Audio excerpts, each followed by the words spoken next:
At 11:18 in the morning, two Greek Air Force F-16 pilots pulled alongside a Boeing 737 over Athens. They had been sent because the aircraft had stopped answering the radio an hour earlier. What they saw through the cockpit windows is one of the strangest sights in the history of aviation. The captain's seat was empty. The first officer was slumped forward over the controls, not moving. Behind them, in the cabin, oxygen masks were hanging from the ceiling. And the aircraft was flying perfectly. Straight and level, on autopilot, circling Athens exactly as it had been programmed to do. Helios Airways Flight 522 had left Larnaca in Cyprus that morning, bound for Athens and then Prague, with 121 people on board. The cause of everything that followed had already happened before the passengers boarded. The night before, engineers had run a check on the aircraft's pressurization system. To do that, they switched the system from automatic to manual. That is normal.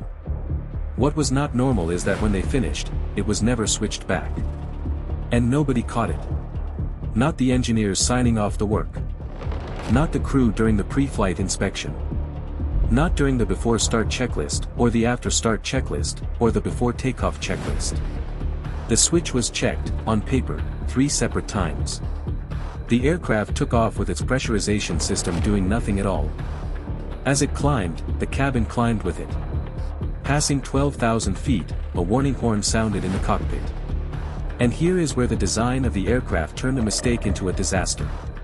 On this model of 737, the cabin altitude warning and the takeoff configuration warning used the exact same horn.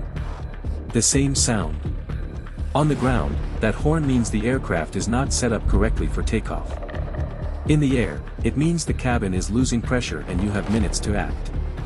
The crew were climbing through 12,000 feet, and they heard a sound they associated with being on the runway.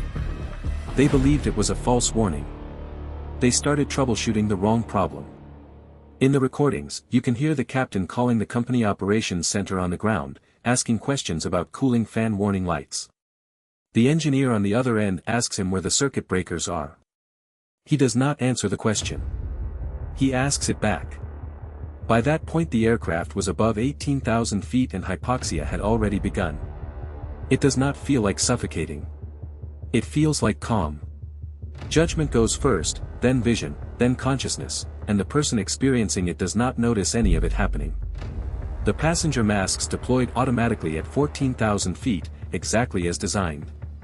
But those masks only carry about 12 minutes of oxygen. They exist to give a crew time to descend. There was no descent. The aircraft climbed to 34,000 feet and leveled off, and everyone on board lost consciousness while it did. For the next 2.5 hours, Flight 522 flew itself. It completed the route to Athens. It entered the holding pattern it had been given. It circled. And then the F-16s arrived, and their pilots watched, and could do absolutely nothing. Except that one of them saw movement. A man had entered the cockpit and was sitting in the captain's seat. His name was Andreas Prodromou. He was a flight attendant, 25 years old, and he held a commercial pilot's license. He had found a portable oxygen bottle in the cabin and stayed conscious long enough to reach the flight deck. He was seen waving at the fighter pilots. Nobody knows exactly what he was trying to do. Minutes later, the left engine flamed out. The aircraft had been flying for hours on fuel it was never meant to spend. Then the right engine stopped. Flight 522 came down in the hills near Grammatico, north of Athens.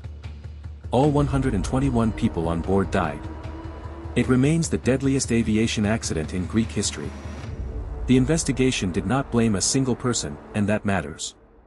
It described a chain in which a maintenance step went unreversed, a checklist culture had become routine rather than deliberate, and an aircraft warning system used one sound for 2 entirely different emergencies.